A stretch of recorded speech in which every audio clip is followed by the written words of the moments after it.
네, 안발장의 민생 이야기 시간입니다. 참여연대 안진걸 사무처장을 소개해드리려고 했더니 기침을 하고 계시네요. 예, 약간 감기가 걸려서. 안녕하십니까? 네, 한 주 잘 보내셨죠? 네, 고맙습니다. 네, 자, 우리 안발장 안진걸 사무처장과 이제 민생 이야기 나눌 텐데요. 바로 우리 먹고 사는 문제 아니겠습니까? 우리 애청자 여러분, 우리 안발장에게 물어보고 싶은 민생 문제나 의견 있으시면 문자 보내주시기 바랍니다. 50원의 유료 문자 우물정 0951 우물정 0951로 보내주시면 되고요. 자, 카카오톡으로 보내주시면 무료로 문자 보내줄 수 있습니다. 자, 오늘 함께 얘기 나눌 민생 문제 어떤 겁니까? 네, 뭐 요즘 뉴스에도 많이 나오는데요. 좀 네. 슬프고 답답한 이야기긴 한데 자살하신 분들의 그 생명보험금이 큰 문제가 되고 있습니다. 그러니까 예전에 이제 종신보험이라든 이런 보험에 가입할 때 사실은 가입하자마자 자살하면 보험사에 면책특약이라는 게 있어요. 왜냐하면 그 가족들 위해서 고의로 자살해가지고 보험사에 손해를 끼칠 수가 있으니까 일종의 보험사고로 돼서.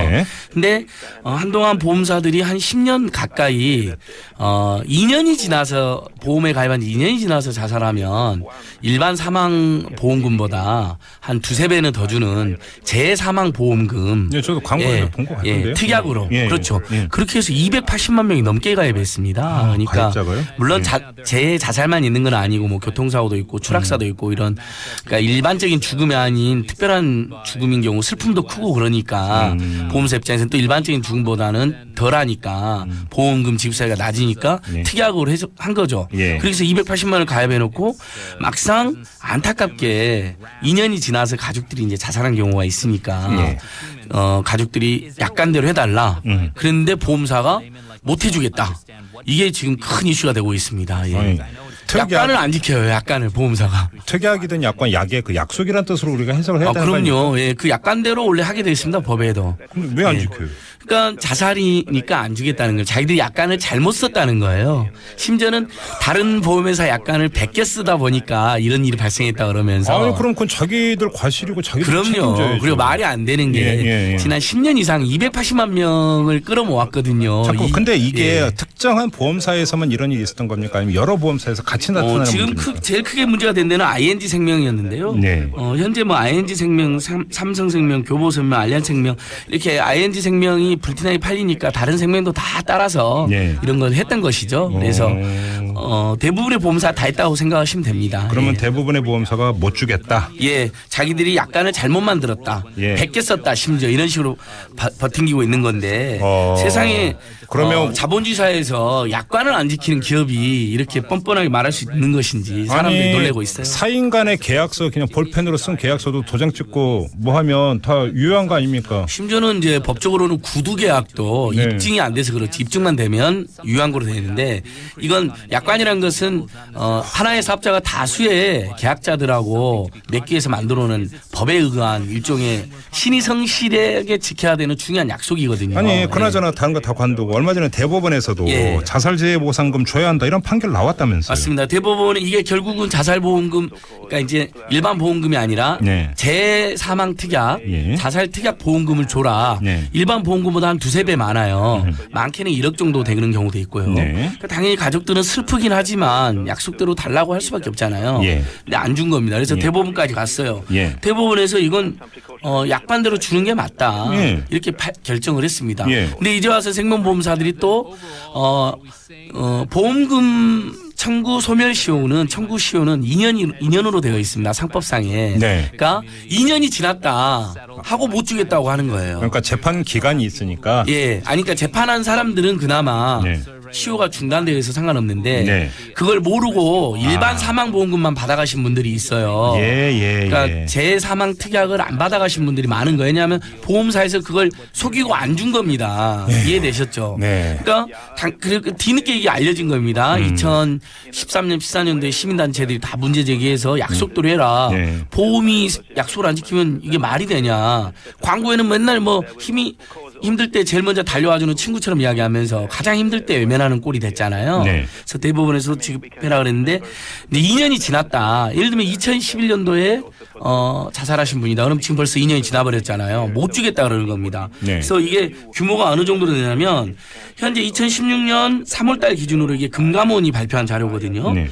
자살 관련 미지급 보험금이 3,000건에 가깝고 2,465억 원이나 됩니다. 잠깐만요. 예. 이게 금감원 자료라고 하셨죠? 금감원이 이제 조사를 한 거죠. 이게 문제가 되니까. 아니 그럼 금융감독원이 조사를 했으면 처방까지 내놓아야 되는 거 아닙니까? 그래서 금감원이 지급해라라고 촉구를 했어요. 보험사에? 2014년도에 가만히 있더라고요. 금감원이. 근데 저희가 계속 문제 제기하니까 지급해라고 촉구까지 했는데 금감원 말도 안 듣고 있는 겁니다.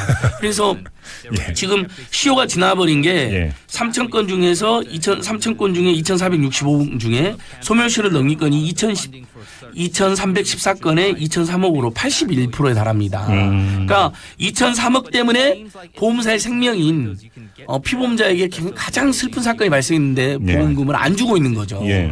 이런 비양심은 우리 국민들이 용납해서는 안 될 것 같아요. 예. 아니 근데 금융감독원은 말 그대로 감독 권한을 갖고 있으니까 맞습니다. 예. 지급하라고 했는데 말 안 들으면 제재하면 되는 거 아닙니까? 근데 이 제재가 그러니까 금감원도요. 지난 이 자살생명보험금 문제가 지난 10년이 넘게 이게 문제가 됐어요. 예. 왜냐하면 자살했는데 안 주니까 민원이 계속 발생한 거거든요. 네.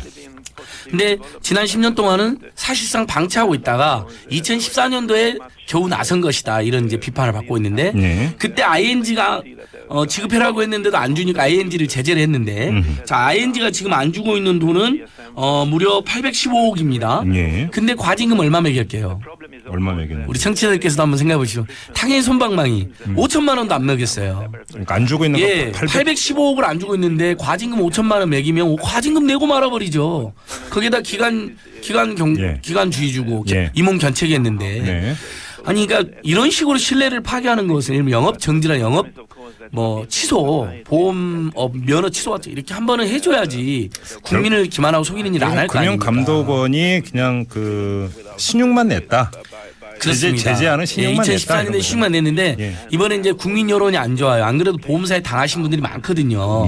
힘이 어려울 때 제일 먼저 달려올 걸 제대로해놓고 실제로는 잘 안 달려오고 달려오도 보험금 이리저리 핑계대서 안 주시고 막 그러잖아요. 마치 국민을 다 보험 사기꾼으로 막 모는 그런 행태도 보이고 그러니까 보험사에 대한 국민들의 일반적인 불만과 민원이 많은 데다가 이건 대법원에서도 지급해라고 판결이 났는데 안 주고 있는 거니까 이번에는 강도 높게 징계하겠다. 이렇게 금감원이 지금 으름장은 났어요.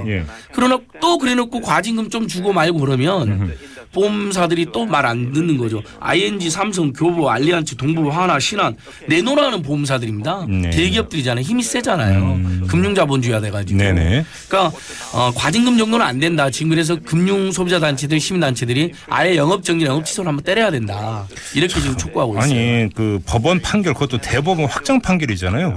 확정 판결까지 났는데도 판결을 무시하고 있는 거잖아요. 그러니까 청구시효 2년이 지났다는 건데 그 지난 이유가 뭐냐면 그냥 나몰라라 한 게 아니에요. 소비자들이 우리 이용자들이 사망사고 발생했잖아요. 자살했던 재해였던 가니까 일반 사망보험금만 주고 안 줘버린 거거든요. 근데 정확히 그런 약관 내용을 모르는 분들이 많잖아요. 우리 국민들이. 그래놓고 알고 봤더니 속인 거거든요. 그래서 달려가서 달라고 그랬더니 2년 지났다고 그러는 거예요. 그러니까 무슨 경우인지 아시겠죠. 그러니까 금감원에서는 심지어 자기들이 감독을 시작한 역사상 가장 최악의 보험 범죄다. 보험사를 이렇게까지 지적을 하고 있어요. 근데 그동안 금감원이 보험사를 많이 봐줬거든요. 그러니까 보험사가 금감원을 우습게 알아버린 거죠 지금. 얘기 나온 김에 그건 알겠고요. 자 하나만 더 짚죠. 그 보험에서 가장 대표적인 소비자 피해 또 어떤 게 있습니까? 그 대부분 이제 우리 보험이 사실 알다시피 친구들이나 지인들이 오잖아요. 아니면 좀 얼굴 안면이 있는 설계사들이 오잖아요.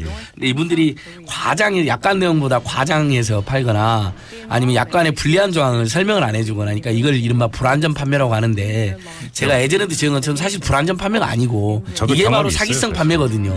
아니 뭐 김종배 선생님이나 저나 친구가 찾아갖고 어쩔 수 없이 가입한 게 몇 개 있죠. 근데 일단은 민간 사보험 너무 많이 가입하면 안 된다 이런 이야기 드리고 싶고요. 대부분이 아는 사람 또는 불가피하게 이렇게 되면 안면이 좀 있는 사람들이 하다 보니까 불안전 판매가 많은데 사실상 불안전 판매가 아니라 사기성 판매다. 그러니까 약관을 가장하거나 아니면 불리한 조항을 숨기거나 이게 제일 피해가 많습니다. 그러니까 저도 이제 지인이 찾아와서 보험 하나 가입해 달라고 하면 참 박정하게 뭐해서 가입한 경우가 있는데 그래서 좀 꼼꼼히 들여다봐야 하는데 그래서 들여다봐도 사실 무슨 얘기인지 모르는 경우가 많아요. 용어도 어렵잖아요. 그러니까요. 일단 불안전 판매란 말부터 금융감독원이 잘못 만든 겁니다. 예. 사기성 판매라고 당시에도 징치를 했어야죠. 근데 완전하지 않게 팔았다는 거예요. 네. 이게 범죄가 아니에요. 헷갈리잖아요. 네. 이런 식으로 봐준 겁니다. 그동안에도. 그러니까 사실상 속여서 판매한 거면 불안전 판매가 아니라 네. 사기성 판매고 경제적 손해를 끼쳤기 때문에 사기죄가 성립되는 거거든요. 네네. 근데 그런 식으로 단호하게 계속 대응했다면 네. 이번에 자살보험금 약관에 2배 내지 3배로 많게는 1억까지 특약으으로 지급하겠다 해놓고 네. 300만 가까이를 가입자를 모아놓고도 예. 지급 안 하는 이런 대담함, 뻔뻔함은 있을 수가 없는 거거든요. 그러니까 감독 권한을 확실하게 행사를 해야 되는데 예. 금융감독원이 어떻게 나올지. 그래서 저희가 이제 이번 20대 국회에 내려고 하는 법이 금융소비자 보호원을 별도로 금감원에서 분리시켜가지고 오히려 독립적으로 아예 우리 금융이용자 소비자들만 집집마다 금융기관 이용하지 않는 집이 없잖아요. 특별히 보호돼야 되거든요. 그래서 알겠습니다. 그런 독립적인 금융소비자 보호기구를 우리 국민들께 적극 응원해 주시면 고맙겠습니다. 그것 하나의 대안이 되겠네요. 법안도 이제 곧 제출할 예정입니다. 알겠습니다. 자, 안발장 이 참여연대 안진걸 사무처장과 함께 오늘은 보험 문제를 한번 짚어봤습니다. 잘 들었어요? 예, 고맙습니다.